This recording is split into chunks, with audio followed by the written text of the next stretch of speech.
She pressed the detonator, but nothing happened.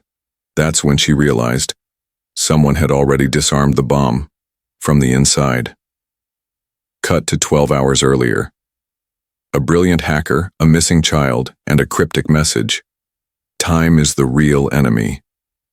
Now, with every second ticking louder than the last, she's racing to stop a plot that's been in motion for 20 years, and she's not even sure she's on the right side. If you are new here, then please subscribe this channel and show thumbs up by liking the video. Now let's move toward this wonderful story. Nora Calden had always dreamed of space, but she never expected it to smell faintly of metal, ozone, and something like burnt toast. The halls of the Unity Spire Academy were wide, glowing with soft, blue lights and filled with students from over 100 different worlds. It was supposed to be a place of peace, knowledge, and interstellar unity. Instead, her first week felt more like walking a tightrope over a pit of curious stares and whispered conversations. Everywhere she went, eyes followed her, some with interest, some with suspicion, and a few with open disdain. At just 16, Nora was one of only 10 humans selected for the Interstellar Exchange Program. Earth was still on probation, a test species in the Galactic Confederation, which meant every move she made reflected on her entire planet. The pressure was enormous. Her mother, a respected biologist, had drilled into her the importance of making a good impression. Be calm, be polite, be smarter than they expect, she'd said. But she hadn't warned Nora about how lonely it would feel to be the only human in a class where her seatmate had 6 arms and communicated in scent pulses. Lunchtime was the worst. The Academy's cafeteria was a massive dome filled with the buzz, hum, and gurgle of dozens of species. The food was sorted by biology type. Oxygen breathers over here, methane digesters over there, water world dwellers somewhere in the middle. Nora usually sat alone, picking at her nutrient bars and trying not to stare. She missed Earth food. She missed everything. Then, on the 11th day, it happened. She was walking toward her usual spot when a tall, rigid-looking student stepped into her path. Rhinex, a ejectile, a species of armored insectoids with long, spindly limbs and an unfortunate superiority complex, blocked her with 2 arms crossed over his chest. His mandibles clicked as he looked down at her. "You move strangely," he said, "like your bones do not know what to do with themselves." A few nearby students turned to watch. Some chuckled. Nora's cheeks flushed, but she tried to step past him. Rhinex extended a clawed hand and lightly pushed her shoulder. "Do you even understand why you are here, human? This academy is for progress, not primitives." That did it. Nora's muscles tensed, but she kept her voice steady. "Don't touch me." More laughter now. Someone whispered in a language she didn't understand, but the tone was clear. Amusement. Rhinex pushed again, harder this time. Something inside her snapped. Without thinking, Nora grabbed his forearm, twisted her body the way her grandfather had taught her during weekend self-defense classes, and flipped the towering insectoid clean over her shoulder. He hit the floor with a sound like a dropped metal cabinet. The cafeteria fell completely silent. Trays froze in midair. Drinks stopped halfway to mouths. Nora stood over Rhinex, breathing hard. "I said, 'Don't touch me.'" For a moment, no one moved. Then, slowly, the hum of the cafeteria returned. Lower, more cautious. Rhinex didn't get up right away. He blinked several times, then hissed something in his native tongue. Nora turned and walked away, not even touching her lunch. 15 minutes later, she was standing outside Headmaster Viral's office, hands clasped behind her back. The door opened with a quiet hiss. "Cadet Calden," Viral said, his 6 eyes blinking in alternating patterns. "Please come in." His office was sterile and dim, with gravity slightly heavier than Earth standard. Viral stood, half-perched on a platform designed for his species' tripod form. He looked at Nora like a puzzle he wasn't sure he wanted to solve. "You threw a fellow cadet to the ground in front of 47 witnesses." Nora stayed silent. Anything she said would sound like an excuse. "Do you understand what this means?" "Yes, sir," she said. Viral's tone remained even, but his eyes narrowed. "This is your first warning, and your only one." If we are to integrate humans into the Confederation, we must demonstrate that your people can coexist peacefully. You must show restraint. Nora clenched her jaw. He pushed me twice. And now his family is demanding disciplinary action. That made her stomach twist. So what happens now? Viral sighed. A low, musical sound. You will meet with both your ambassador and the Jektal envoy. They want a public statement, something that reassures everyone this was a misunderstanding. Nora didn't answer. She didn't feel misunderstood. She felt disrespected. As she walked back through the academy halls, she felt the weight of dozens of eyes. Some stared with curiosity, others with unease. But no one stepped in her way. No one pushed her. Orlen, a quiet student from a water world, caught up with her near the biobotany lab. That was impressive, he said. His voice was soft, like a breeze underwater. Nora didn't feel impressive, she felt tired. I didn't want to fight, she said. I just didn't want to be shoved. Orlen nodded. You made a ripple. Sometimes that's how waves begin. That night, lying in her bunk, staring at the stars outside her dorm window, Nora wondered what kind of wave she had started and whether it was the kind that would carry her home or sweep her under completely. Nora didn't sleep well after the cafeteria incident.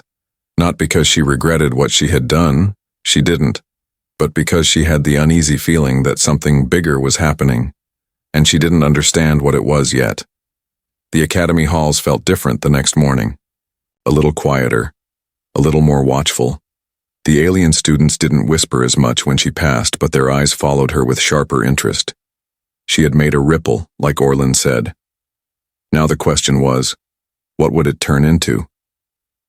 At breakfast, she sat alone as usual. Her tray sat untouched while she scrolled through her communicator. That's when a soft chime came from her inbox. An anonymous message. It read, "Check the report system logs. The Jektal have filters." She blinked.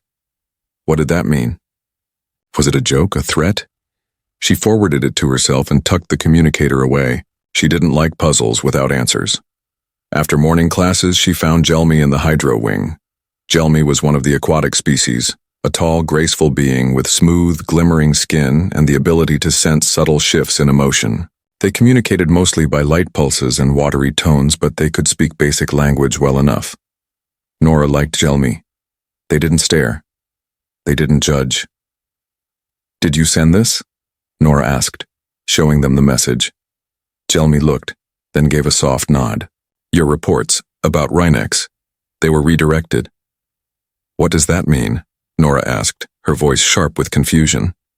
"The Jektal delegation controls certain communication channels," Jelmy said calmly. "Some complaints disappear." Nora's stomach dropped. "So all 3 reports I filed, no one ever saw them?" "Not anyone with authority," Jelmy replied. "Your messages were marked as low-priority cultural feedback and filtered." Nora stared at them. "You mean they buried my reports on purpose?" Jelmy tilted their head slightly. "They did not want an official record of misconduct. Their species cares about reputation." Nora felt a tightness in her chest that wasn't fear. It was anger. She had tried to follow the rules. She had reported the harassment like she was supposed to. And someone had decided her safety wasn't worth acknowledging. "Why are you telling me this?" she asked quietly. "Because," Jelmy said, "I believe truth matters, even when it is uncomfortable." Later that day, she was summoned to a meeting room. When she entered, Ambassador Sethia was already waiting, tall, calm, dressed in the deep navy uniform of the Earth Consulate. She looked up from her tablet and offered a small nod. "Nora," she said, "sit down." Nora did. "You understand why we're here?" Nora nodded. "Because I flipped a bug alien and made the galaxy nervous." Sethia's lips twitched slightly. "Roughly speaking, yes. Renex's family is highly connected. They've requested a formal inquiry. The Academy wants this resolved quietly." Nora folded her arms. "So you want me to apologize?" "We want you to make a statement," Sethia corrected. "Something respectful. Something that keeps the peace." What about the reports I filed? Nora asked. 3 of them.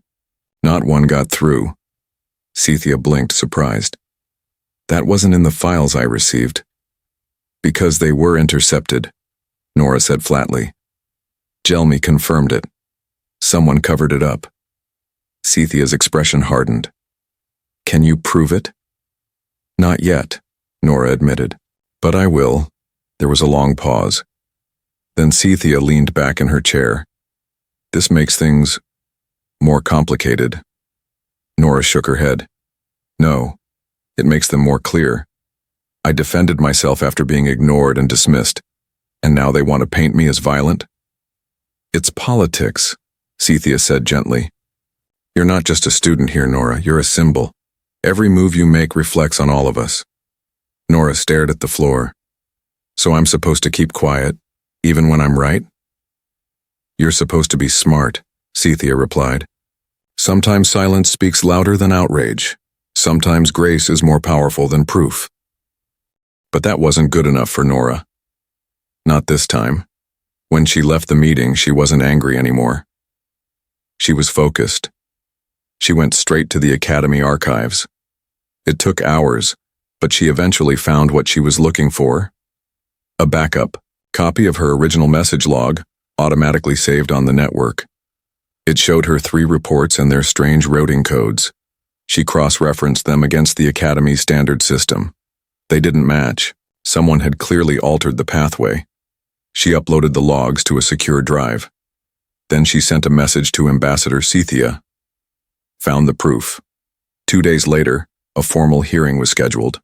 Not a quiet resolution, but a public tribunal. The Academy wanted to make an example of someone. Nora didn't know yet if it would be her or the Jektal. The night before the hearing, she couldn't sleep. Again. She sat by her window, watching the stars. They were the same stars she'd looked at from her backyard on Earth. But here, they felt colder, more distant. She whispered into the dark. I don't want to be a symbol. I just want to be heard. But in the Galactic Confederation, sometimes those were the same thing. The hearing chamber was large and circular, with polished walls that shimmered with shifting colors depending on the light. High above, hovering globes broadcasted the session across the entire Academy. Nora sat at the long table at the center, surrounded by beings from half the known galaxy. To her left sat Ambassador Cynthia, calm and unreadable. Across from them, the Jektahal delegation stood in sharp, shimmering armor. Renek sat beside them, his gaze fixed forward, unreadable. Nora's hands were clenched under the table, out of sight. She wasn't afraid of speaking. She was afraid of not being heard, of saying the truth and having it dismissed again. But this time, she had evidence. The messages, the rerouting codes, the backup logs. The truth was on her side. But in the Confederation, truth didn't always win. Perception often did. Headmaster Viral opened the proceedings. His voice was calm but carried weight. We are gathered today to address a dispute between Cadet Nora Calden of Earth and Cadet Rhynex of Yektal. This is not a trial. It is an inquiry. The purpose is understanding and resolution. He turned to Nora. Cadet Calden, you may speak. She stood slowly, her legs stiff, her throat dry. Every eye was on her, some with curiosity, some with doubt, a few with quiet support. She took a deep breath and began. Thank you, Headmaster, she said. Her voice echoed more than she expected. And thank you to the Council for giving me this chance to speak. She looked around the room, pausing. I'm not here to defend violence, I'm here to explain what happened and why. She held up a small data crystal. 3 weeks ago, I filed 3 reports about harassment from Cadet Rhynex. All 3 were quietly intercepted and rerouted. I have the system logs to prove it. A quiet murmur rippled through the audience. One of the Jektal delegates clicked, his mandibles clearly displeased. I followed the rules, Nora continued. I reported the issue through the right channels. But nothing happened. Nothing changed. The message that sent was clear. My safety didn't matter. She paused, again taking a breath. Then Rhynex confronted me, in public. He pushed me. I warned him not to. He pushed me again, so I defended myself. A different kind of silence filled the room now, heavier, sharper. I'm not saying I was perfect. I reacted. But that reaction didn't come from aggression. It came from instinct. I come from a world where not reacting can mean getting hurt. On Earth, we learn to read danger early. We learn to protect ourselves not because we want to fight, but because we have to. Nora glanced at the Jectile delegation. To your people, maybe that looked like an attack. But to mine, it looked like survival. She turned back to the audience. Humans come from a place full of storms, predators, accidents, and unknowns. We're not the strongest. We're not the fastest. But we adapt. We endure. We learn. She could see heads nodding now, students and officials from different worlds beginning to understand. This isn't about one student flipping another in a cafeteria. This is about how different we all are, how we see danger, respect, and strength in different ways. I didn't throw Rhynex because I wanted to show off. I threw him because I was taught that when someone grabs you, and no one listens to your warnings, you protect yourself. She lifted her chin slightly. I'm not asking for special treatment. I'm asking for fairness, for recognition that just because we react differently doesn't mean we're wrong. Humans aren't perfect, but we're not reckless monsters either. Ambassador Cynthia glanced at her with a flicker of pride. Nora went on, her voice stronger. Now, I'm also not here to apologize for defending myself. But I will apologize for any harm caused that went beyond self-defense. If Rhynex was injured or shamed because of how my actions were interpreted, I regret that. I truly do. A few more nods. Even Rhynex seemed to shift slightly in his seat. But I hope this incident teaches all of us something important, Nora finished. We can't understand each other if we only look through our own lens. If the Academy is truly about unity, then we need to listen to each other, not just with ears, but with context, with care, with courage. She stepped back from the podium, heart pounding, throat dry, but her head held high. For a long moment, no one said a word. Then Headmaster Verol spoke. Thank you, Cadet Calden, he said. Your statement has been heard and recorded. And then from the side of the room a rhythmic tapping began. Light, polite, but steady. Orlin, followed by Jelmy's glowing tendrils of soft light. And then more, from species she didn't even know by name. No applause, not exactly, but acknowledgement. Something close to respect. She didn't win a battle. She had shared a truth, and sometimes that was stronger. Nora Calden sat under the curved glass of the Academy's observatory dome, her eyes on the stars above. She had always loved the night sky, even back on Earth. But now it felt different, closer, fuller. The stars were no longer just points of light in the distance. Now she knew their names, the worlds they belonged to, and the people who called them home. And more importantly, they knew her name too. A week had passed since the hearing. The atmosphere at Unity Spire Academy had shifted. Students still stared, but now their expressions carried something new. Curiosity, maybe even respect. Some still kept their distance, but others approached her in quiet moments, offering small nods or curious questions. It wasn't fame, not really. It was something softer. She had become a symbol, something she never wanted, but now carried.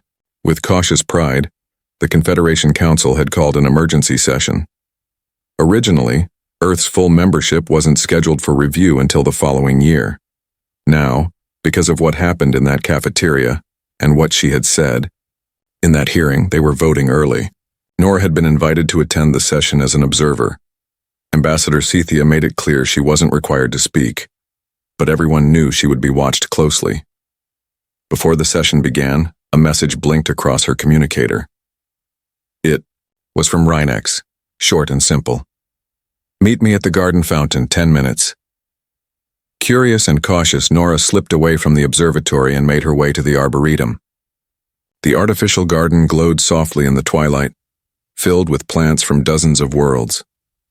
She found Rhynex standing alone by the fountain, his arms at his sides, his stance neutral. His crystalline shoulder ridges had begun to regrow, smaller and duller but slowly returning. He turned as she approached. "Thank you for coming." "I wasn't sure I would," Nora said honestly. "But here I am." Rynex's gill plates fluttered slightly. "I wanted to speak with you before the vote. You're not going to try and blame me again, are you?" "No," he said, and it sounded like the truth. "I've been thinking and observing. My family has withdrawn their request for formal punishment, not because they believe you were right, but because they now understand that pushing further would cause more damage to their own standing. So they're backing off to protect themselves." "Yes?" he said without shame.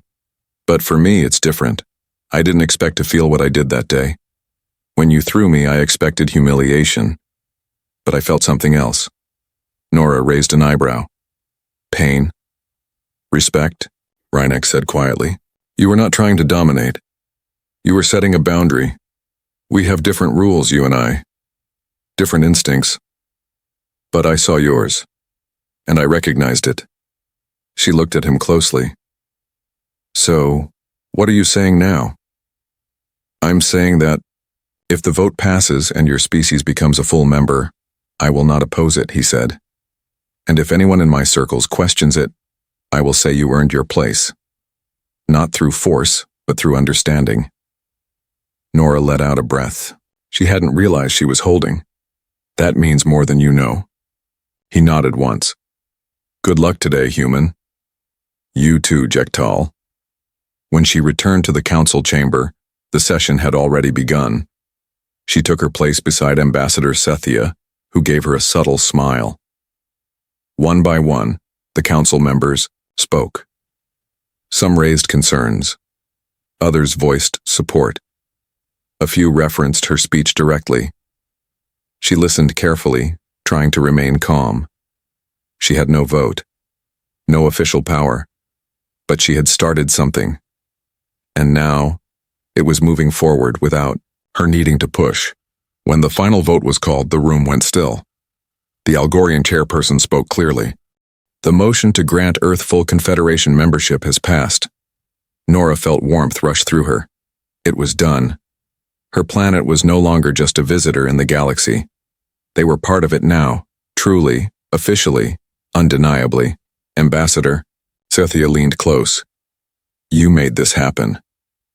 "No," Nora whispered. "We did. Together." That evening, the human delegation held a small celebration in the observatory lounge. The other cadets were there too. Jelmy, Orlen, and even a few who had once kept their distance. Someone played soft music from Earth. The stars above blinked, silently, watching. Nora stepped away from the group and looked up again.